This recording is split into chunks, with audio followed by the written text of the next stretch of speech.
Bismillahirrahmanirrahim. Assalamualaikum warahmatullahi wabarakatuh. Alhamdulillahirabbil alamin. Nahmaduhu wa nasta'inuhu wa nastaghfiruhu wa natubu ilaih.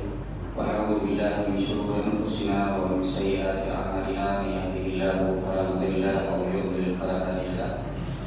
Asyhadu an la ilaha illallah wahdahu la syarika lahu wa asyhadu anna Muhammadan abduhu wa rasuluhu la nabiyya wa la rasula ba'dahu. Amma ba'd. Masyarul muslimin dan muslimat rahimani wa rahimakumullah jami'an. Alhamdulillah, pertama kita bersyukur kepada Allah Azza wa Jalla atas semua nikmat karunia yang Allah berikan kepada kita semua. Kita memohon kepada Allah Subhanahu wa taala semoga Allah Subhanahu wa taala menjadikan kita orang-orang yang selalu bisa ikhlas dan selalu bisa istiqamah di atas ketaatan kepada Allah Subhanahu wa taala sampai nanti Allah mewafatkan kita semua. Masyarakat muslimin dan muslimat rahimani wa rahimakumullah jami'an. Kita akan melanjutkan kembali kajian kitab Riyadhus Shalihin karya Imam Nawawi rahimahullah taala, yang kita telah sampai kepada bab yang ke-14, yaitu bab fil iqtisadi fil ibadah, bab tentang tidak berlebih-lebihan di dalam beribadah. Dan kita telah sebutkan beberapa hadis yang pada pertemuan terakhir kita sampai di hadis yang berkaitan dengan salah satu teguran Nabi Muhammad SAW kepada sahabat beliau Abdullah bin Amr bin Al-As radhiyallahu ta'ala. Jadi sebagian dari hadisnya sudah kita baca, dan hadis ini termasuk dari hadis yang masyhur. Tapi ulun akan bacakan kembali hadisnya karena pada pertemuan yang lalu kita cuma bahas awal hadisnya saja. Baik. An Nabi Muhammad Abdullah bin Amr bin Al-As radhiyallahu ta'ala, dari Abu Muhammad Abdullah bin Amr bin Al-As radhiyallahu ta'ala, beliau berkata, qala ukhbira an-nabiy sallallahu alaihi wasallam anni aqul, dikabarkan kepada Nabi sallallahu alaihi wasallam aku berkata. Jadi yang berkata ini adalah Abdullah bin Amr bin Al-As, dan perkataan beliau ini karena agak mengganjal di hati para sahabat Nabi Muhammad SAW, akhirnya diberitahukanlah kepada Rasul. Karena dulu kalau ada sesuatu yang mengganjal bagian dari hukum, kemudian juga apapun perkataan atau apapun yang mengganjal di kalangan para sahabat, maka mereka langsung bisa bertanya kepada Nabi Muhammad SAW. Salah satunya adalah perkataan dari Abdullah bin Amr bin As radhiyallahu ta'ala, yang mana beliau berkata, wallahi la asumanna an-nahar wa la aqumanna al-laila ma ishtu. Jadi Abdullah bin Amr bin As bersumpah, wallahi, beliau, dan ini salah satu dari lafaz sumpah, wallahi la asumanna an-nahar, aku akan terus berpuasa pada siang hari, wa la aqumanna al-laila, dan aku akan terus menghidupkan malam dengan salat malam dan ibadah-ibadah yang lainnya, ma ishtu, selama aku masih hidup. Jadi beliau bersumpah untuk tidak meninggalkan puasa setiap hari. Kada berbuka puasa, dalam artian kada berbuka puasa tidak ada batasan antara hari ini dan hari berikutnya dengan iftar atau dengan tidak berpuasa. Artinya setiap harinya beliau ingin berpuasa. Dan setiap malamnya la aqumanna al-laila, dari awal malam sampai akhir malam beliau bersumpah untuk menghidupkan malam. Maksud menghidupkan malam adalah diantaranya dengan qiyamul lail, membaca Al-Quran, atau kunjungan berdoa kepada Allah. Yang jelas beliau tak tidur. Dan beliau isinya malamnya adalah beribadah kepada Allah. Ma'ishtu, selama aku masih hidup. Faqala Rasulullah sallallahu alaihi wasallam, setelah Rasulullah dikabarkan perkataan beliau, anta alladhi taqulu dzalika, lalu Rasul bertanya kepada Abdullah bin Amr bin As, anta alladhi taqulu dzalika, wahai Abdullah bin Amr bin As, apakah engkau yang berkata demikian dan demikian? Maksudnya apakah engkau yang berkata bahwa engkau bersumpah bahwasanya engkau akan selalu berpuasa pada siang hari dan selalu akan menghidupkan malam, tidak ada istirahatnya selama engkau masih hidup? Faqultu lahu, lalu Abdullah bin Amr bin As berkata kepada Nabi Muhammad SAW, qad qultu bi abi anta wa ummi ya Rasulullah, benar wahai Rasul, aku telah mengatakan perkataan tersebut. Qala fa innaka la tastati'u dzalika, Lalu Nabi SAW mengatakan, sungguh engkau tidak akan mampu untuk melakukannya. Jadi niatnya Abdullah bin Amr bin As ini, kata Rasul SAW, engkau tidak akan mampu untuk melakukannya. Kada mampu ikat, ujar Nabi Muhammad SAW. Fasum wa aftir. Kata Nabi SAW, berpuasalah, tapi jangan setiap hari. Harus ada ikan berbuka. Wanam wa qum, dan tidurlah, lalu kemudian bangunlah pada sholat malam. Artinya jangan menghabiskan malam keseluruhannya dengan qiyamul lail. Artinya Nabi SAW menyuruh Abdullah bin Amr bin As untuk mendahului sholat malam beliau dengan tidur terlebih dahulu. Wasum minasyahri thalathata ayyamin. Lalu kata Rasulullah SAW, kalau engkau mau, aku berikan sebuah amalan yang juga pahalanya besar. Fasum minasyahri thalathata ayyamin. Puasalah engkau 3 hari dalam 1 bulan. Jadi setiap bulannya 3 hari, kata Rasulullah SAW, engkau berpuasalah 3 hari saja dalam satu bulan. Fa innal hasanata bi'ashri amsalha. Karena sesungguhnya setiap perbuatan baik itu akan dilipat gandakan menjadi 10 kebaikan. Maka berarti kalau dihitung, setiap bulan itu kalau pian 3 hari berpuasa, berarti sama dengan pian berpuasa 1 bulan penuh. Karena 3 hari, 1 kebaikannya, 1 puasanya dikalikan 10. Berarti kalau 3 hari pian berpuasa dikalikan 10, berarti berapa Pak? 30. Itulah kenapa Nabi SAW menyebutkan wadzalika mithlu shiyamid dahr. Yang demikian itu adalah seperti engkau berpuasa selama 1 tahun penuh kalau konsisten 3 hari dalam setiap bulan. Abdullah bin Amr bin As radhiyallahu taala anhu mengatakan kepada Nabi Muhammad SAW, "Fa inni utiqu afdal min dzalik wahai Rasul." Ulun lebih mampu untuk melakukan yang lebih dari cuma 3 hari dalam 1 bulan. Ujar sini, wahai Rasul, ulun ingin yang lebih berat lagi. Kalau 3 hari dalam 1 bulan itu terlalu gampang. Ulun ingin puasa ulun itu lebih dari 3 hari dalam 1 bulan. Kita semua tahu 3 hari dalam 1 bulan ini, kalau 13, 14, 15 berarti disebut dengan berapa Pak? Ayyamul bid. Dan ini adalah puasa waktu 3 hari dalam 1 bulan yang paling utama. Sebagaimana disebutkan dalam hadis yang sahih, Rasulullah SAW menyarankan untuk berpuasa itu 13, 14, 15. Namun apabila kita tidak mampu untuk melakukan 13, 14, 15 karena misalnya ada halangan, maka boleh dia menggantinya pada hari apa saja. Boleh, tapi tidak dinamakan dengan ayyamul bid. Tapi pahalanya sama. Pian mendapatkan pahala, 1 pahalanya dikalikan dengan 10 kali kebaikan.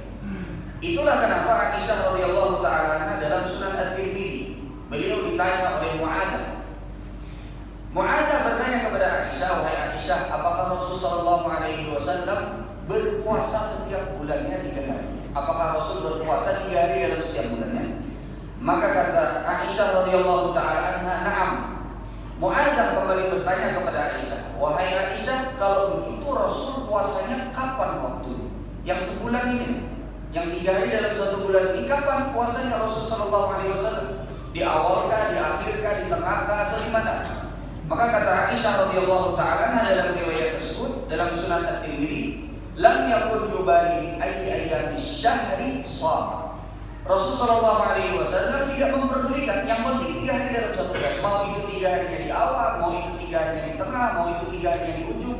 Maka Rasulullah SAW jika memang tidak bisa di tengah, maka bisa saja di awal atau mungkin di tanggal 10, 11, 12. Terserah, tidak masalah. Tapi yang paling utama adalah sebagaimana disebutkan oleh Nabi 13, 14, 15. Ini yang paling utama. Tapi kalau pian ketinggalan, misalnya pian 13, 14, 15-nya ada perkawinan keluarga, maka silahkan pian mau dimajukan misalnya dari tanggal 12, 13, 14 boleh, tidak menjadi masalah.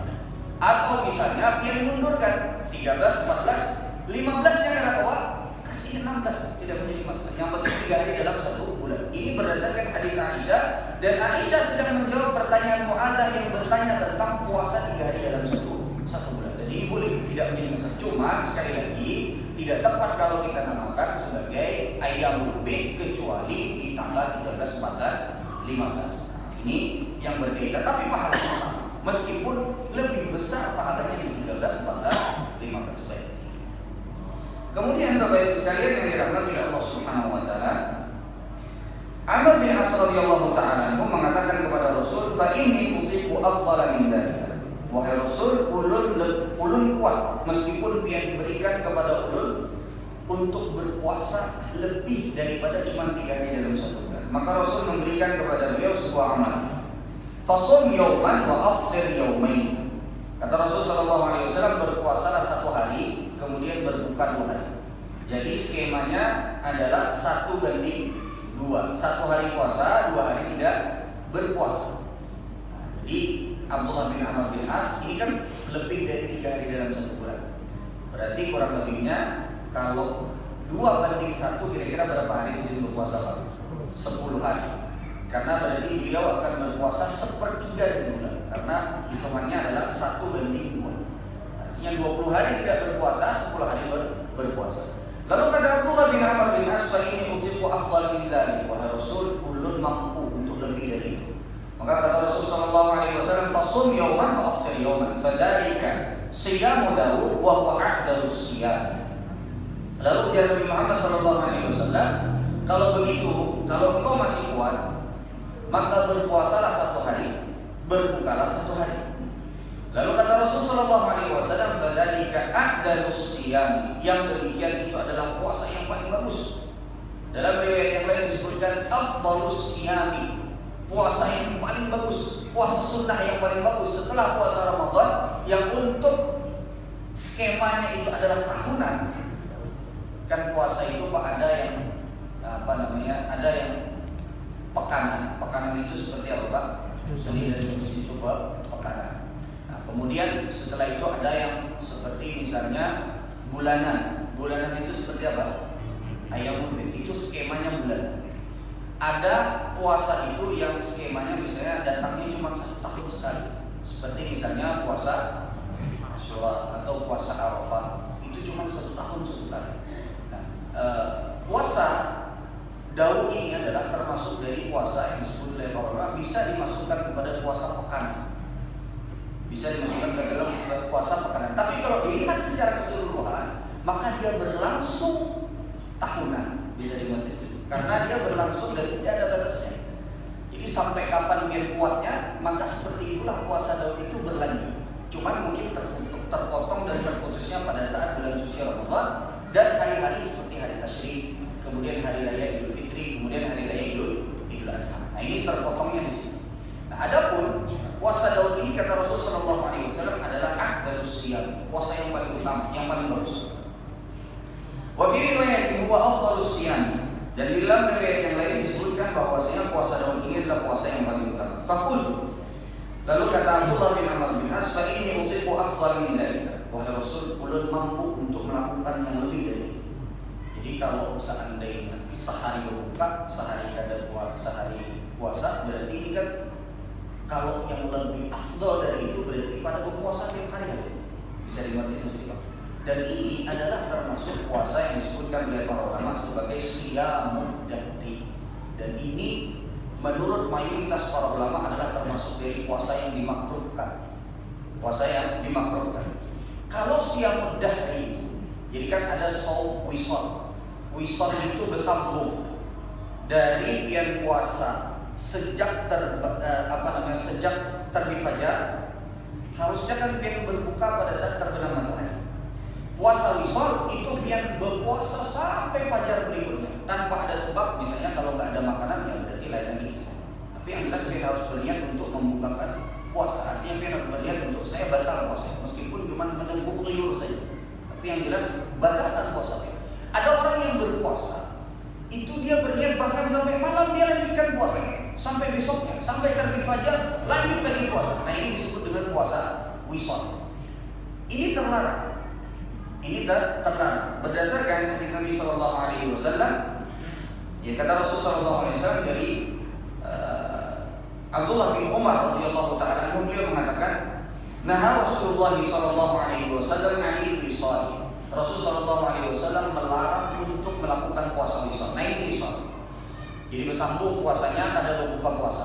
Adapun yang berpuasa setiap hari ini disebut dengan siyamud dahri, puasa selama beruntun harinya, dan ini termasuk dari makruh. Hukumnya makruh menurut mayoritas para ulama dari kalangan mazhab Syafi'i, kemudian juga mazhab Imam Malik, kemudian juga mazhab Imam Ahmad. Kalau seandainya siyamud dahri ini melanggar hari-hari yang tidak boleh kita berpuasa di sana, seperti 5 hari yang disepakati kita nggak boleh berpuasa, Idul Fitri, Idul Adha, 3 hari tasyrik. Kalau seandainya siyamud dahri ini melanggar 5 hari atau salah satunya, ini berpuasa setiap hari, kan kalau puasa setiap hari itu makruh. Tapi kalau seandainya puasanya itu setiap hari dan sampai terlanggar salah satu dari hari yang 5 ini, maka sepakat para ulama siyamud dahrinya naik hukumnya menjadi haram. Maka bukan dia dapat pahala, tapi justru malah dapat dosa. Tidak boleh. Tidak boleh. Baik.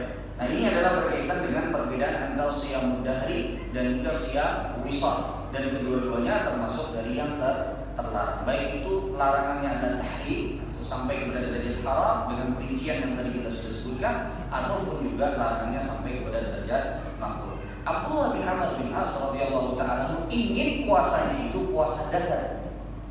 Dahar itu puasa yang setiap hari dari kecuali yang berkaitan dengan hari-hari yang terlarang. Beliau enggak. Tapi beliau ingin puasa Daud itu kurang, kata beliau. Saya mampu wahai Rasul lebih dari sekedar puasa Daud. Padahal kita pun puasa Daud itu karena itu aja sudah kali bandar sudah. Puasa Daud itu kok berat. 1 hari pian puasa, 1 hari pian kada puasa. Ini berat. Makanya puasa yang paling utama, puasa sunnah itu kata Nabi SAW adalah siyamud Daud. Karena bukan cuma berat puasanya, tapi konsistennya berat. Ada orang puasa Daud kuat cuma seminggu aja. Ada orang puasa Daud niat cuma 2 hari aja kuatnya Pak. Sehari puasa, esoknya berbuka, esoknya puasa, habis itu ambil puasa. Tapi gak ada apa-apa. Artinya dia mencoba. Siapa tahu nanti dia kapan-kapan dia kuat. Tapi itu betulan ada. Tapi gak apa-apa, dia sudah dapat pahala puasa Daud. Setidaknya dia sudah berniat untuk bisa mengupgrade puasanya, sekedar bisa Senin Kemis atau 3 hari dalam 1 bulan. Ada niat untuk menjadi lebih baik, tapi gak ada mampu. Karena apa, jangan dipaksa. Kemudian ada orang yang sampai 1 bulan, ada yang sampai Pak Ulun kenal dengan seseorang yang sampai hari ini sudah puluhan tahun puasa Daud. Ulun kenal. Ulun kenal. Artinya ulun tahu orang tersebut memang sejak dahulu puasa dan itu bertahan. Artinya memang subhanallah, dalam hal ini memang kemampuan orang itu berbeda-beda. Ada yang kuat hanya 2 hari aja, tadi ada yang kuatnya sampai sebulan, ada yang sepekan, ada yang sampai mungkin puluhan tahun. Nah, Bapak Ibu sekalian yang dirahmati Allah, Abdullah bin Amr bin As sebelum beliau mencoba, beliau sudah bilang, wahai Rasul, ulun kuat, karena beliau sudah pernah sebelumnya puasa setiap hari. Bisa dimengerti seperti apa? Itulah kenapa beliau bisa memastikan Rasul ulun kuat. Kenapa? Karena bukan kayak tadi 2 hari habis itu ambil. Tapi beliau sudah mencoba setiap hari berpuasa selama beberapa kurun waktu. Kemudian setelah itu ditegur oleh Nabi, ujar Nabi, puasa paling pol itu sehari puasa, sehari berbuka. Itu sudah yang paling utama, kan ada lagi yang lebih afdal dari itu. Abdullah bin Amr bin As karena masih anom, karena saking semangatnya beliau untuk berpuasa, ujar Abdullah bin Amr bin As, ulun kuat lebih dari itu, ulun hendak setiap hari berpuasa.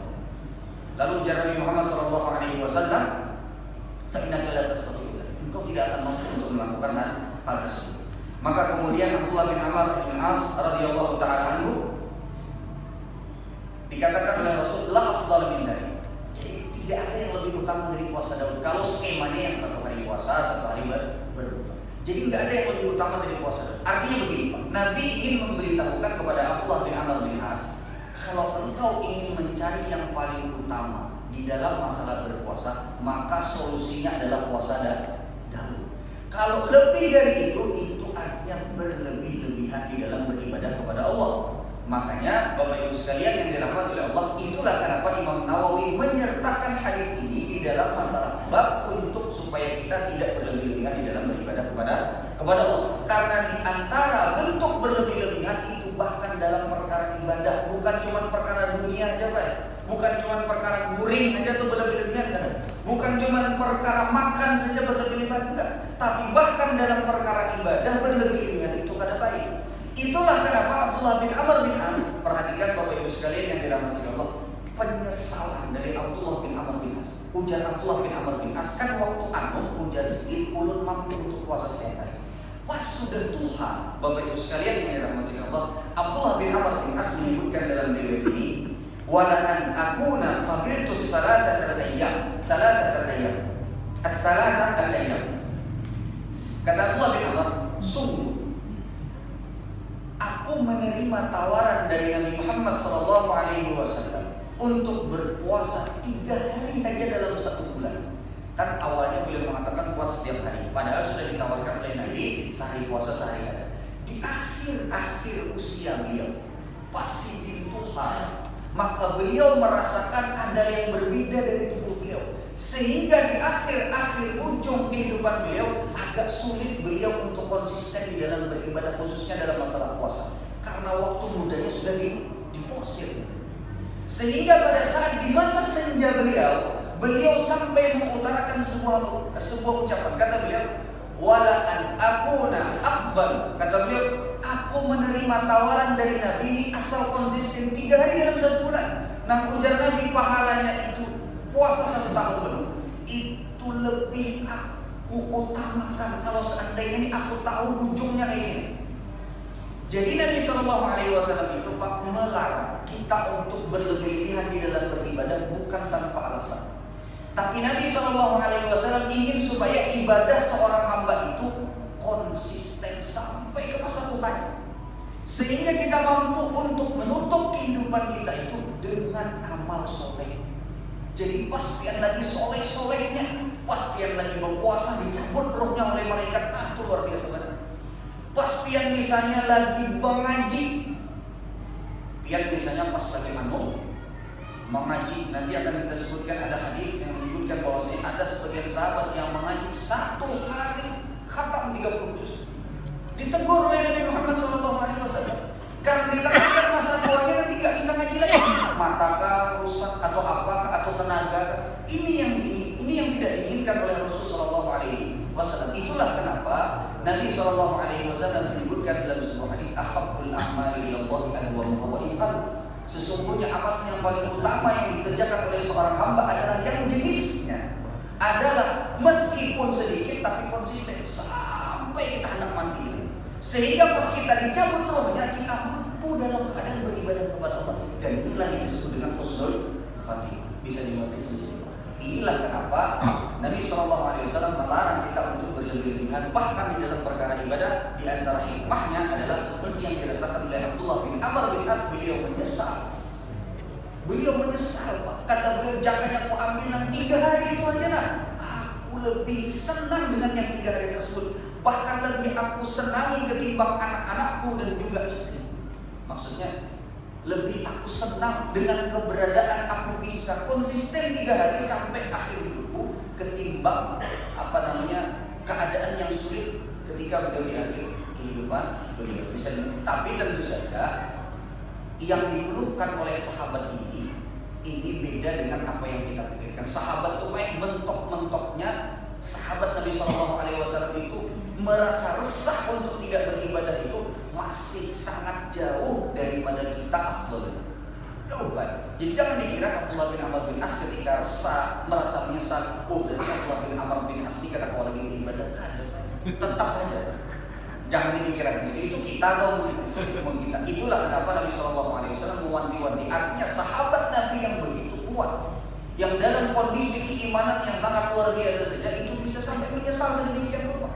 Apalagi kita yang tidak setingkat dengan para sahabat Nabi Muhammad SAW. Baik, ini yang berkaitan dengan hadis Abdullah bin Amr bin As. Dalam riwayat yang lain, Nabi SAW juga menyebutkan, wa inna li zawjika 'alaika haqqan. Sungguh jangan habiskan malammu semuanya untuk beribadah kepada Allah.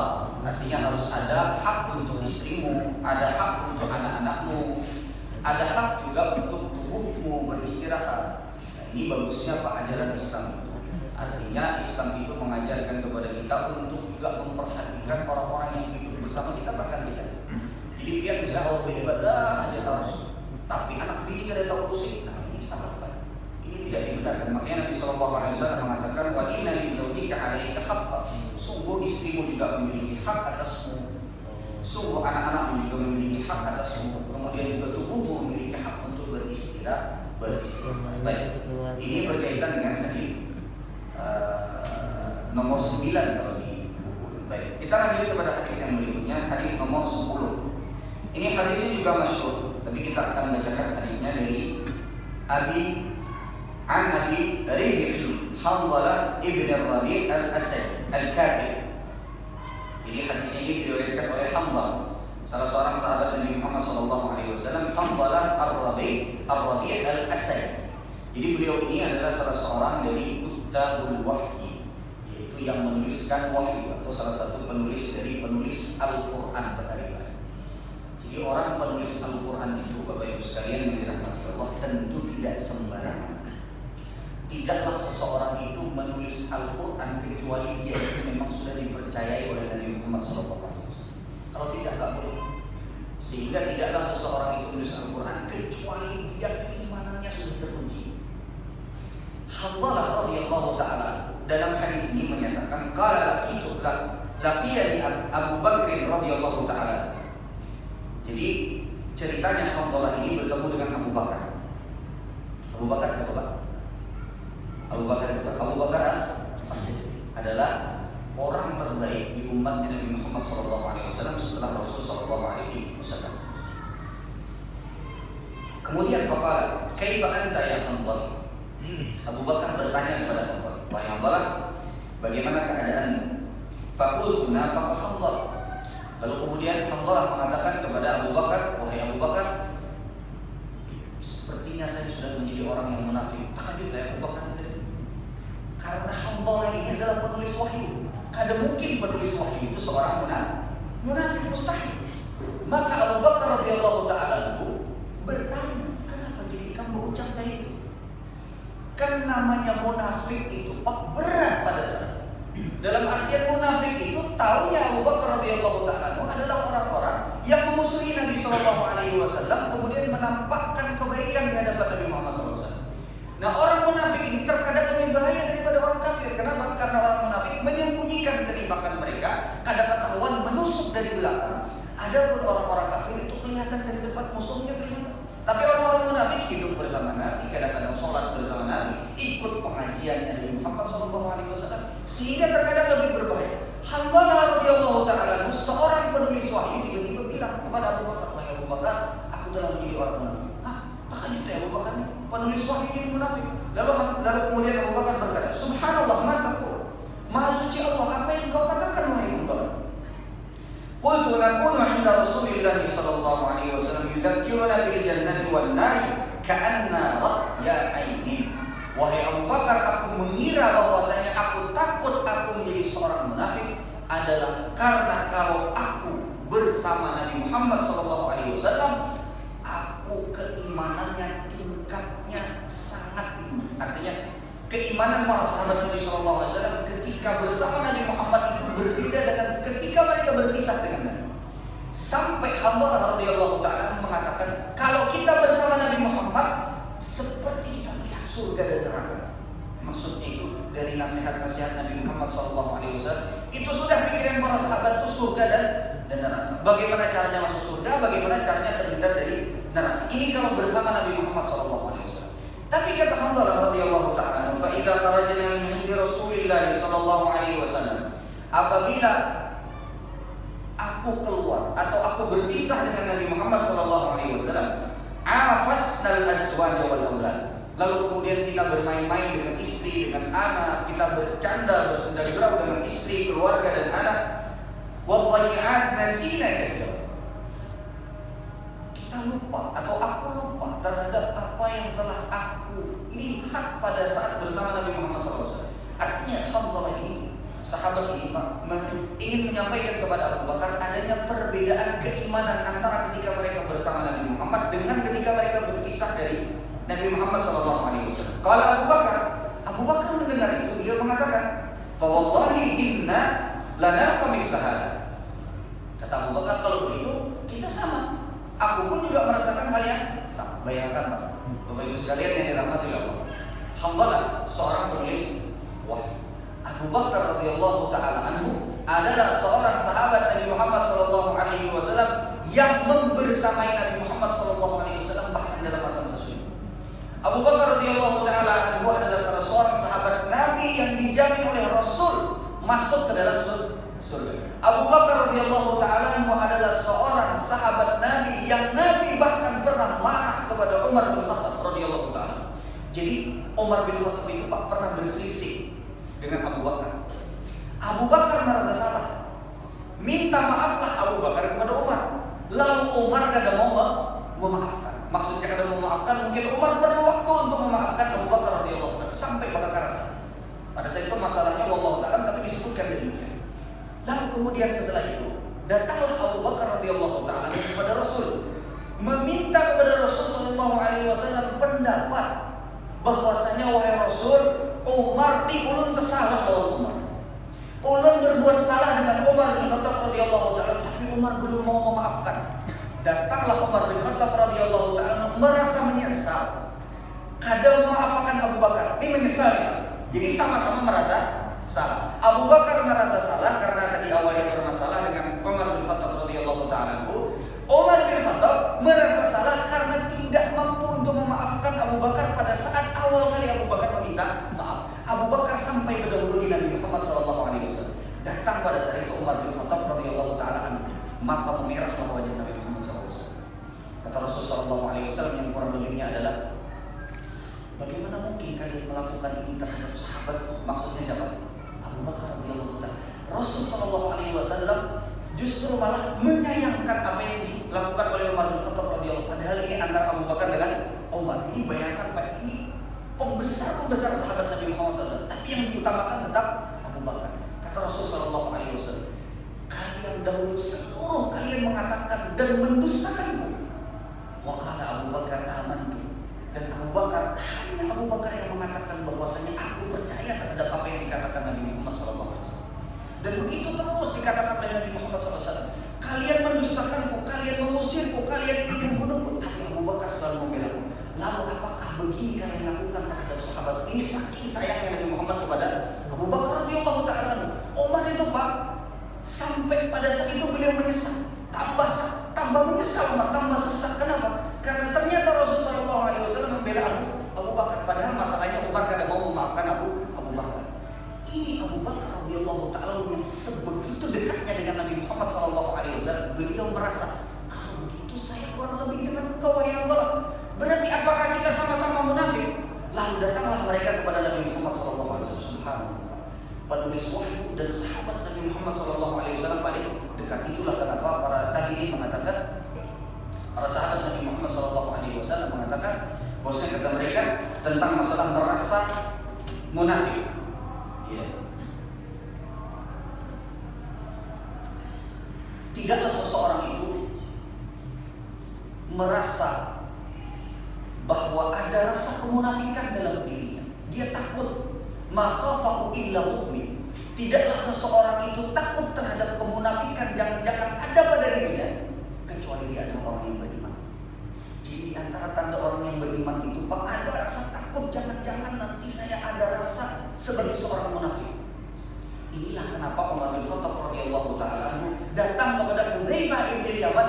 Betapun Umar bin Khattab ini Pak, kalau kalau subhanallah, Umar bin Khattab adalah seorang yang kalau berjalan, iblis itu Pak, jin itu nyingkir. La salaka tariqan ghaira fajr, la salaka fajjan ghaira fajr. Jadi ini Abu Bakar Nabi Umar berjalan di gang, ada iblis, ada jin kuat-kuat berpindah ke gang yang lain. Ini kelasnya Umar bin Khattab.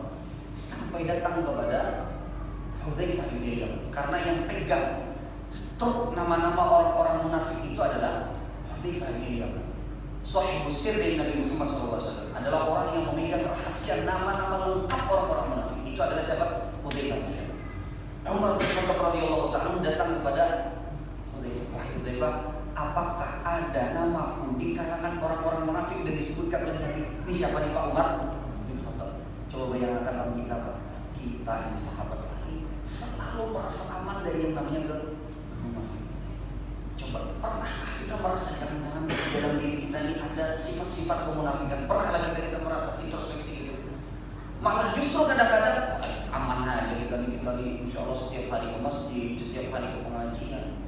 Makanya para sahabat radhiyallahu ta'ala mengatakan ma khafahu illa mu'min. Tidaklah ada seseorang itu yang takut terhadap kemunafikan kecuali dia adalah orang yang beriman. Artinya tanda orang yang beriman itu adalah orang yang takut, jangan-jangan dia adalah seorang munafik.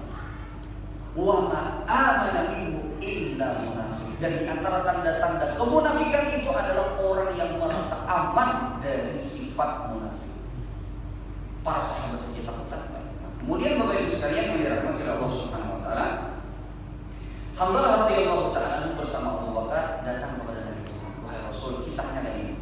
Ulun bertemu dengan Hanzalah mengatakan bahwa ada perbedaan tingkat keimanan antara ketika bersama pian dengan ketika jauh dengan dia. Bisa sudah Pak?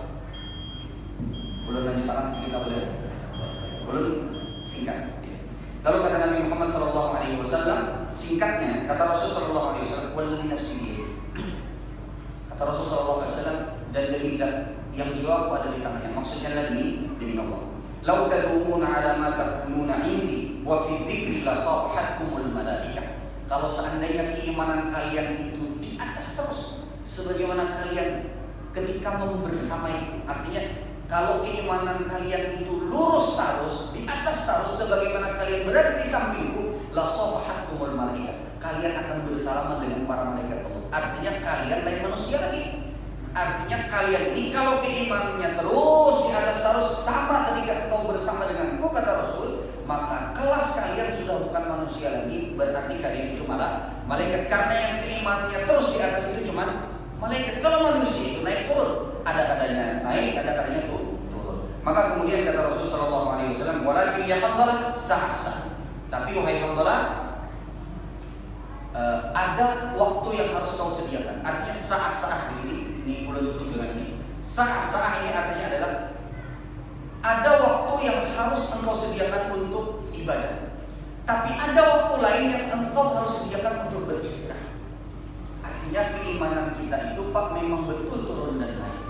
Dan di antara bentuk turun dan naik itu, di antara kita agar supaya kita bisa jangan sampai bosan di dalam beribadah kepada Allah, adalah adanya selang-seling waktu yang misalnya pian beribadah, ada pian misalnya bercengkrama dengan keluarga, waktu yang lain pian begawi mencari nafkah yang halal, waktu yang lain pian waktu sholat, kemudian waktu misalnya pengajian, waktu membaca Al-Quran. Artinya ada selang-seling sah-sah, ada waktunya dan juga ada waktu untuk yang lain. Ini Bapak Ibu sekalian yang dirahmati Allah Subhanahu wa taala, sekian kajian kita malam hari ini. Insyaallah akan kita lanjutkan pada pertemuan yang akan datang. Kita tutup dengan doa kafaratul majlis.